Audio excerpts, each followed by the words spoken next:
Olá! Eu aqui de novo. Estou aqui no lugar do Roberto. Eu sou o avatar do Roberto. Vamos lá, vamos aprender um lugar e suas histórias. O que foi? O que foi? Tô de férias, né? Então você fica aí no meu lugar, tá legal? Fico no seu lugar, tá bom? Então vamos lá. Vem para cá. Vamos aprender. Re-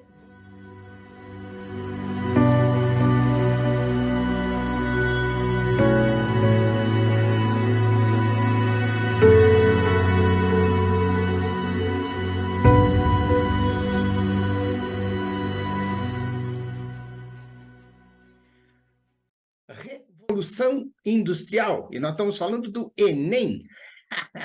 A Revolução Industrial foi um período de grande desenvolvimento tecnológico que teve início na Inglaterra, a partir da segunda metade do século XVIII, e que se espalhou pelo mundo, causando grandes transformações. Ela garantiu o surgimento da indústria, consolidou então o processo de formação do capitalismo. Lembra disso aí, vai cair, hein?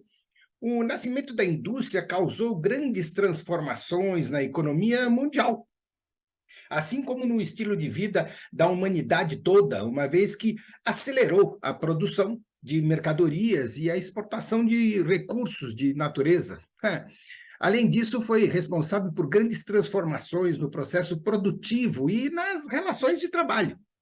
A Revolução Industrial foi iniciada de maneira pioneira ali na Inglaterra, a partir da segunda metade do século XVIII.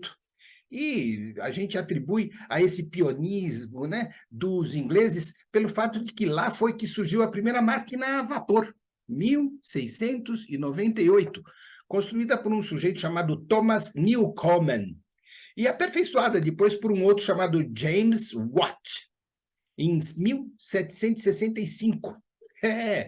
Um historiador chamado Eric Hobsbawm, inclusive, acredito que a Revolução Industrial só foi iniciada, de fato, em 1780. Aí, hein? Uma das principais invenções da primeira Revolução Industrial foi, então, a locomotiva a vapor. Lembra disso, porque cai. O avanço tecnológico característico da Revolução Industrial permitiu um grande desenvolvimento do maquinário voltado, então, para a produção têxtil, isso é, de roupas, e com isso, uma série de máquinas como a Spin Jenny, a Spin Frame, a Water Frame, a Spin Multi, né? Foram então criadas para então fazer tecidos, né? Os fios. Com essas máquinas era possível tecer uma quantidade de fios que manualmente exigiria a utilização de várias pessoas, né? Posteriormente, no começo ali do século XIX, o desenvolvimento tecnológico foi utilizado na criação da locomotiva e das estradas de ferro, que a partir então da década de 1830 foram então construídas por toda a parte da Inglaterra. É isso aí, né? A construção de estradas de ferro contribui então para o quê? O crescimento industrial, uma vez que diminuía as distâncias, o tempo das distâncias, né? A distância não vai diminuir, mas o tempo de percorrer as distâncias, ao tornar as viagens mais curtas e ampliar, então, a capacidade de locomoção de mercadorias. Ia tudo dentro daquele trem, então você não ia de carroça ou a pé ou de cavalo, você ia naquele comboio todo, né? O desenvolvimento das estradas de ferro aproveitou, então, a prosperidade da indústria inglesa, uma vez que os financiadores de sua construção foram exatamente os capitalistas que prosperaram na Revolução Industrial. Isso porque a indústria inglesa não conseguia, então, absorver todo o excedente daquele capital, né? Fazendo com que esses investimentos de estradas de ferro acontecessem. É, olha aí. Então, o que a gente tem aqui para a gente conversar, né? Então, por meio da Revolução Industrial, o capitalismo foi consolidado num sistema econômico. O desenvolvimento da máquina a vapor é considerado como o ponto de partida dessa Revolução Industrial.